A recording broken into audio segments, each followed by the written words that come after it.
Not to get too deep into backstory, nor disclose too much personal information about myself, but I'll just come right out and say it, that I've always been a reclusive person, ever since I was a young kid. I didn't have many friends at all, and I spent most of my time playing video games on the computer, or varying consoles I grew up with.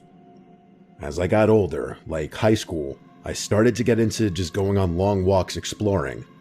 I'd walk through the woods, walk through cemeteries, and then I developed an obsession with trespassing, going places I wasn't supposed to be. It started with sneaking into cemeteries at night, then I started getting more experimental with it, like exploring abandoned hospitals and schools. When I was finally able to drive, it made accessing all these places much easier, of course. I only went with one of my few friends once or twice. Honestly, I enjoyed it more by myself. Part of my weirdness includes the fact that I don't get scared exploring abandoned places at night by myself. Or perhaps I should use past tense and say, I didn't used to get scared. How I used to find a lot of abandoned structures was simpler than you might think. I would just go on Google Earth and zoom into rural areas. Then I would look for abandoned-looking structures in unsuspecting places. I would then make a list of 5 to 10 locations of these structures and try to visit them all in one day. Sometimes they wouldn't be abandoned at all, but I eventually got pretty good at gauging which ones would be. This hobby involved a lot of walking through woods, and yes, before you ask, I did have a job. I worked a minimum wage job as a stock boy at a supermarket, so when I wasn't doing that or in school, a lot of time I was doing this. One of the places on my list one day turned out to be an abandoned little church. I had to park on a dirt road and get out of my car to walk. It was about a 10-minute walk. I'd always wear jeans and boots so that I travel faster through the woods without hurting myself. I started noticing old, rusted garbage cans and other junk scattered in the woods, indicating I must have been close. And then I saw the clearing in the distance approaching, along with the structure. And there it was, some dilapidated old church sitting in a random clearing in the woods. It had an old well right in front of the building. I walked over to it to see if it had been sealed, but surprisingly it hadn't been. I looked down, and it was so deep that it was pitch black down there. When I stopped and listened, though, I heard something down there. It was a faint clicking sound. It happens like on a rhythm, 1 click after 2 seconds. It didn't sound like water droplets. The best I could describe it is a stick being tapped on a stone wall. Curious, I stared down for longer than I probably should have. Kind of like I was hypnotized by the sound. But eventually, I broke out of my daze and decided to go inside the church. I stepped onto the creaking wood porch, and the rotted boards gave slightly under my weight.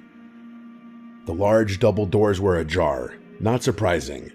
Out of all the abandoned structures I'd visited, unless it was a very well-known one posted frequently in subreddits, there wouldn't really be anyone boarding these places up. I pushed one door open further, which led to a loud groan that echoed through the trees. The air inside was thick with dust and the scent of old wood. Light poured through the shattered, stained glass windows. Some of the pews were overturned or missing entirely. The pulpit stood crooked at the front, and behind it, an arched doorway led further into darkness. I did the usual, scanned the inside with my flashlight and took a few pictures from my archive on my digital camera. There was an eerie beauty to the decay, a holy place like a church in near ruin. It was beautiful but tragic. I walked slowly toward the back of the church where the arched doorway was. I stepped through it and found a narrow hallway that led to what looked like old storage rooms. One door was missing entirely, and the others were splintered or hanging off their hinges. Cobwebs clung to the ceiling everywhere, and then I saw at the end of the hallway was a stairway leading down into the basement. Jackpot, I thought. Like I said, I used to not let anything scare me. Nothing within reason, at least. Something about exploring abandoned basements excited me. But this time, something about that basement door hanging open, leading to the darkness below, made me pause. I honest to God got a slight chill. But I kept going. I started down the stairs slowly, and each step creaked so loud that I feared I'd fall through the wood. And then, I counted 7 steps until my right foot landed on one that gave way with a loud crack, and before I could react, it collapsed under me. I fell hard and landed in a pile of junk and dirt below the stairs. I fell directly on my ass and hurt my tailbone. I let out some kind of audible complaint, probably a "God damn it" or something. My flashlight flew out of my hand, so I crawled over to grab it. That was when I heard a voice. It was a higher-pitched sounding voice, either a woman or a young boy. It was saying words, but I couldn't understand any of them except for one thing. They said hello. The rest was gibberish, like someone trying to talk but didn't know how. I stood up and pointed the flashlight around. It was just an old basement, some busted furniture, mostly cots, a dirt floor, stone walls, but then I saw a tunnel in the wall. It looked like it was dug out by hand. As I approached it, I realized the voice was coming from down there. I started walking toward it. I was being dumb, but I had to know what it was. I stepped just a couple of steps inside the tunnel and looked around. The walls were rough, not smooth. It had definitely been dug out with a shovel by hand. My flashlight started flickering, and I nearly had a heart attack. I hit it a few times, and it stayed on. Doing so made a louder noise than I anticipated, though. The voice got louder, still just gibberish with that same weird tone, but I could now confirm it was coming from deeper inside this tunnel. And then it stopped. Everything was quiet for a few seconds. Then I heard a click. 2 seconds later, another click. Same rhythm and sound as the well, and the sound echoed. These clicks and the gibberish echoing voice were getting louder. My heart was now in my throat, so I turned and ran back. I reached the stairs and remembered one of the steps was broken. I found it easier to grab the sides of the stairs and pull myself up, instead of trying to hop over the broken step. My flashlight dropped, but it didn't matter. I was leaving the basement back to the light of the upstairs. I got to the top and didn't look back. I ran through the hallway, through the main room, and out the front doors. I ran past the well and stopped for a second. The clicking sound was gone. There was no noise at all. Come to think of it, it was dead silence. I didn't even hear any birds. I looked down the well one more time. Still pitch blackness. With that, I turned and ran through the woods, making it to my car much faster than I made it to the church, albeit completely out of breath. I cut the day short and didn't explore the other places on my list. This was just one of those experiences where you don't know what to think, and you just drive home in silence with the music off. I didn't give up my hobby of exploring entirely, but I took a break. I was admittedly very spooked. I hope it was just some other kids exploring in there trying to mess with people, but I don't know. When I think about it, that sounds really unlikely.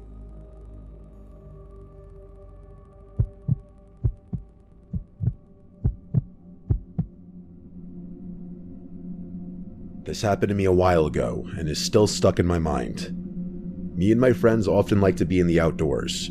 I'll refer to my friends as John and Anthony. We were bored and decided to go fishing deep in the woods near some farmland. We were chased out by a farmer and his dog.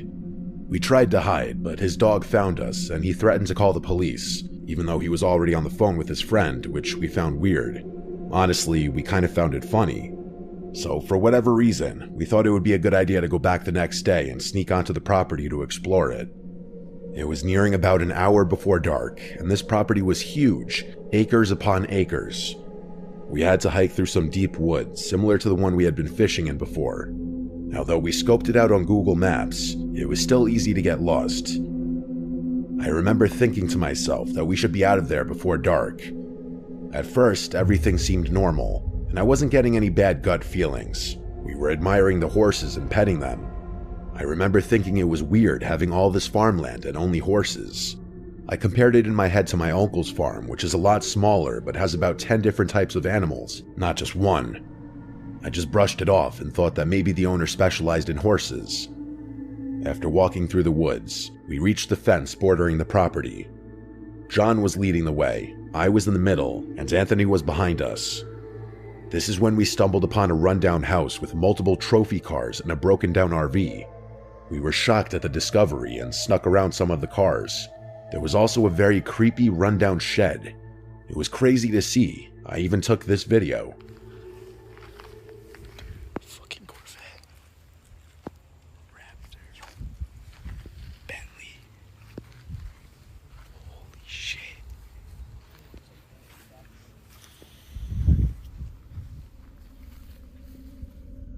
There were multiple Porsches, Range Rovers, Ford Raptors, Bentley sports cars, Corvettes, and Ferraris.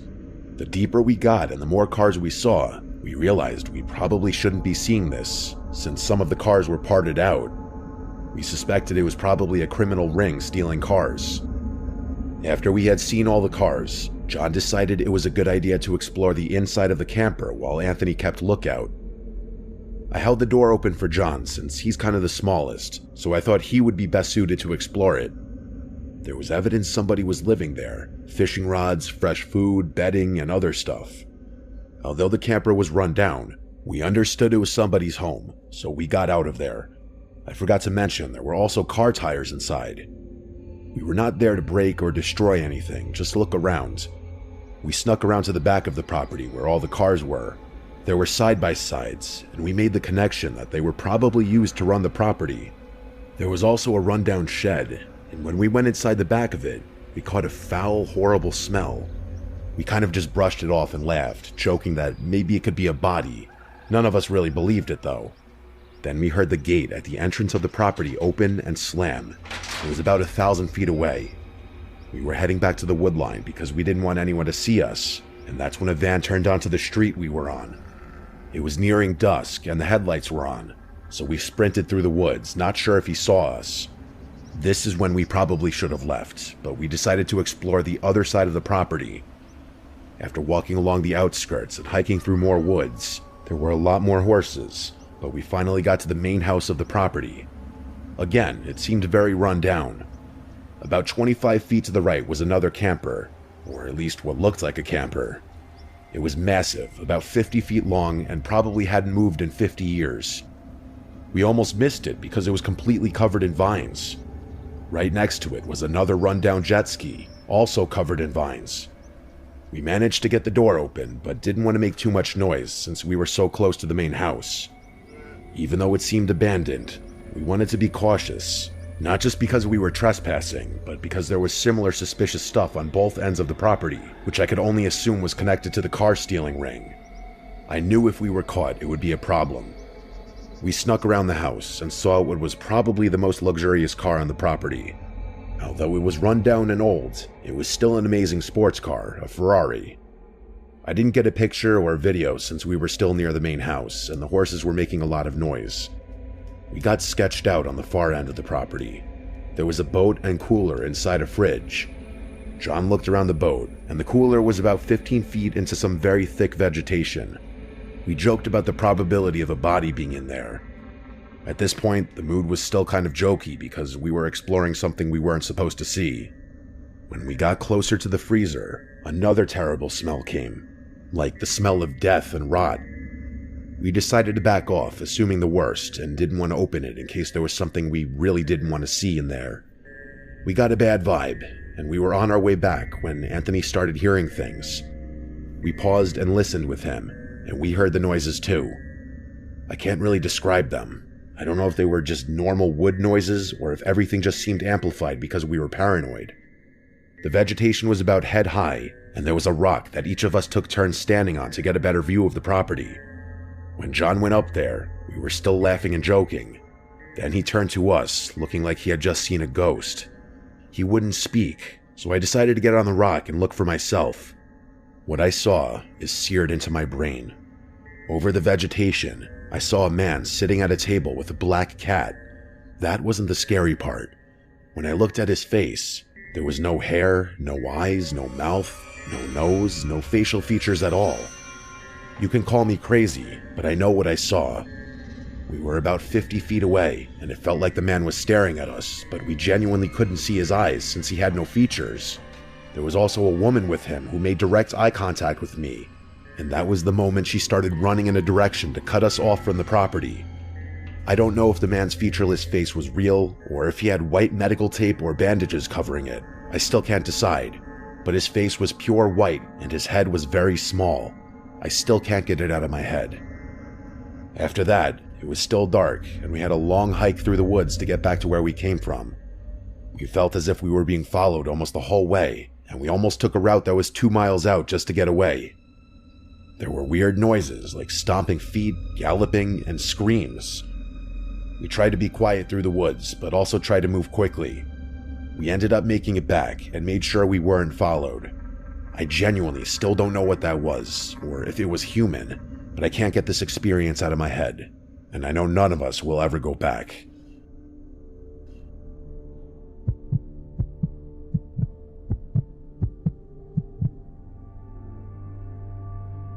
I went to a quarry in McKinney, Texas, and I will never go back there again after what happened to me.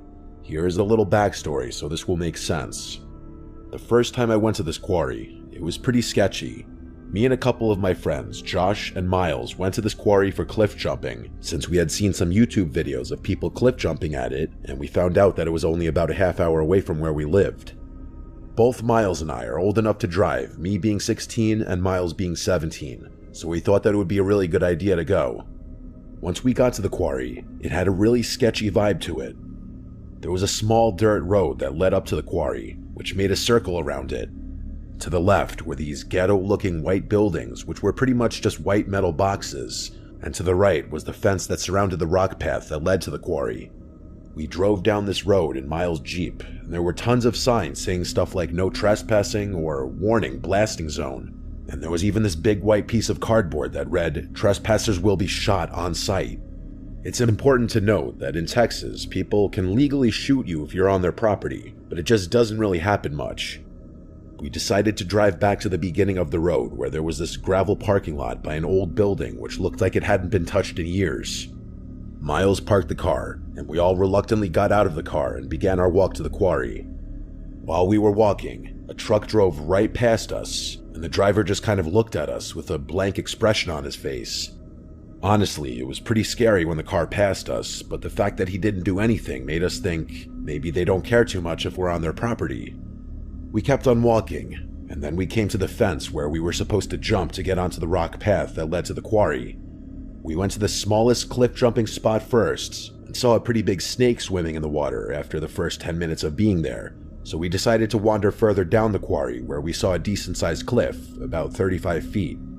After depth checking it, we spent about an hour cliff jumping there before we got bored and moved on to the next cliff. We were at the very end of the quarry, and we were walking down a path to get to a bigger spot when we saw a black Hummer stop. The lady in the Hummer was probably in her mid-30s. She rolled down the window and yelled, "What the f*** are you doing on my property?"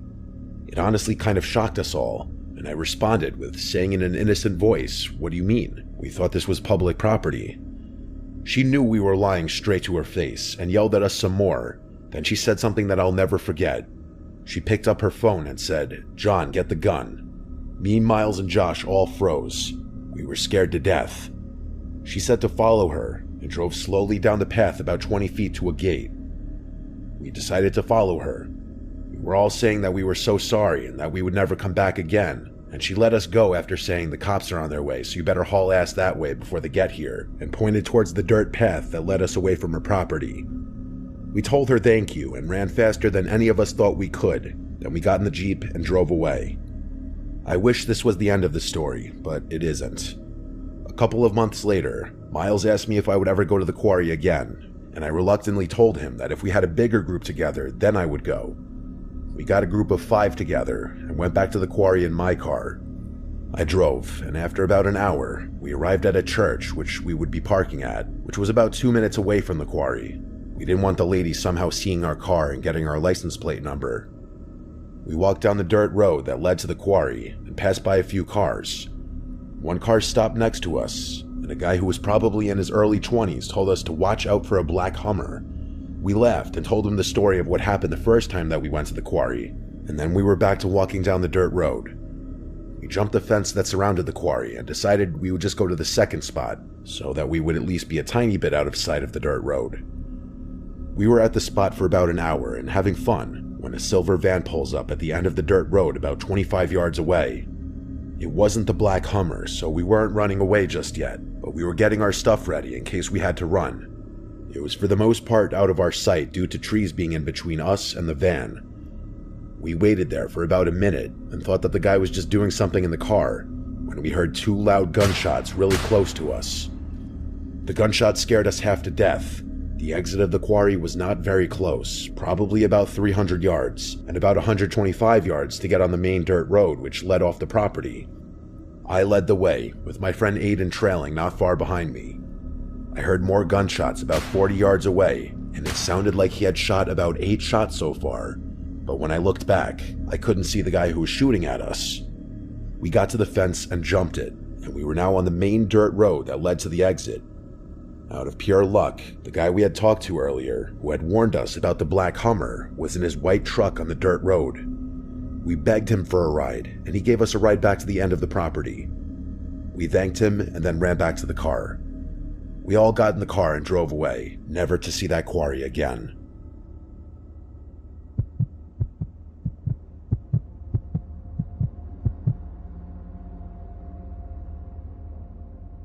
Back in 2018, my cousin Ryan and I were really into urban exploration. We had been to old factories, shuttered schools, and forgotten farmhouses that looked like they were one good windstorm away from collapsing. We were not stupid about it. We checked floors before walking on them, wearing masks where there might be asbestos, and avoided any place that seemed like it might be actively guarded. Still, there was one place we'd been talking about for months that neither of us had worked up the nerve to try. The big abandoned house on the shore of Lake Harlow. It was the kind of property you only ever saw from a distance, sitting far back from the main road behind a set of tall iron gates that had been bent inward years ago. Pines and brush had grown wild around the driveway, hiding most of the place unless you caught a glimpse through the trees while driving past. Local rumors about the place were endless. The most common story was that a wealthy family had lived there in the 90s before suddenly disappearing. People claimed they'd left in the middle of the night without taking anything. Furniture, clothes, dishes, even family photos were supposedly still inside. Theories ranged from financial ruin to witness protection to something even darker. No one had ever bought it afterward, and the property had just sat there decaying for more than 2 decades. The afternoon we went, the weather was gray and still. We parked at a hiking trailhead about a half-mile from the property, and we walked in through the woods to avoid being seen from the road. As we got closer, the roofline appeared through the trees, and I realized just how big the place really was. 3 stories with tall windows and a wide wraparound porch, all in various stages of rot. Paint peeled off in long strips like sunburnt skin, and sections of the porch sagged inward. We circled around to the back, moving quietly in case there was anyone nearby. The back door was unlocked, and the moment we stepped inside, the air changed. The air was still and smelled faintly of lake water and dust. The kitchen was the first thing we saw. It looked like a movie set frozen in time. Plates were stacked neatly on the counter, and a coffee cup with a brown ring of dried residue sat beside the sink. The cabinet stood open, showing old boxes of food that were long expired. A faded calendar on the wall still hung open to May 1997. We moved through the downstairs slowly. The living room still had furniture draped in yellowed sheets. The fireplace was still filled with crumbling ash, like the last fire had burned out decades ago. Family photos were hung in the hallway, with people smiling at barbecues and dressed up for Christmas. Honestly, I got the chills for some reason as I looked at these photos. There was something eerie about seeing cheery family photos in a long-abandoned house. Some of the photos had sun-faded so badly that their faces were almost ghostly white. Upstairs is where things started to feel off. The first bedroom we entered had a perfectly made bed, but all the dresser drawers were open and completely empty. Another room's floor was entirely covered with newspapers from 1997, each one folded open to the classified ads section. I didn't think much of it until I noticed the dates. They were all from within the same week in July, and every circled ad was for private buyers looking for quiet transactions. The master bedroom was the strangest. The heavy curtains were drawn shut, but when I pulled them back, I found the windows had been boarded over from the inside. The closet door had a rusted padlock on it, and the floor in front of it was scratched, as if someone had tried to drag something heavy out but couldn't. Ryan wanted to force it open, but I talked him out of it. We didn't have tools, and I wasn't eager to break something in a place where we weren't supposed to be. He suggested we check the basement before leaving. The basement door was in a narrow hallway off the kitchen. When we opened it, a wave of damp, cool air came up that smelled strongly of mildew. The stairs were wooden, Each step down creaked like it might give way under us. The basement was big, with thick stone walls and wooden shelves along one side. Most were empty, except for a few rusted cans and a broken lantern. But in the center of the room, illuminated in our flashlight beams, were 5 chairs, all mismatched and old, but arranged in a perfect circle. Unlike everything else in the house, they weren't dusty.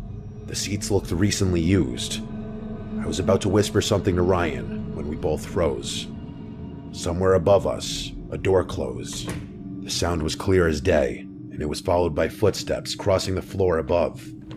We killed our lights instantly and stood in the dark, barely breathing. The footsteps paused, then started again, moving toward the hallway above the basement. My heart was pounding so hard I could hear it in my ears. We hadn't seen any cars outside. We hadn't heard anyone else since we got here. Whoever was up there hadn't made a sound until now. The footsteps stopped again, this time directly above the basement door. Then the sound of the door handle rattling made my blood run cold. Ryan grabbed my arm and pulled me toward the far end of the basement where a small ground-level window sat broken and half covered by a rotting shutter. It was barely big enough to fit through, but we didn't care. I went first, scraping my jacket on the glass, dropping down into damp dirt outside. Ryan was right behind me. We sprinted into the tree line, not daring to look back until we were well into the woods. When I finally did glance over my shoulder, I saw the basement door wide open and someone standing in it. They were too far away to make out any details, just tall and still. It looked like their head was tilted slightly, like they were watching us. We didn't stop running until we reached the car. Both of us were so disturbed that we barely even spoke on the car ride home. That night I just kept replaying it in my head. Everything from the chairs, to the footsteps, to the locked closet, and then that horrifying image of that figure on the porch. So a couple weeks later, Ryan called me and told me that after he made a post in a Facebook group asking if anyone knows about the history of that house, an older guy responded to his post saying that there have been sightings of someone in that house, and the first guess would of course be a squatter. However, that wouldn't explain the strange, almost ritualistic looking circle of chairs in the basement. At this point, it's not my problem to worry about. I'm just happy we got out of there in one piece.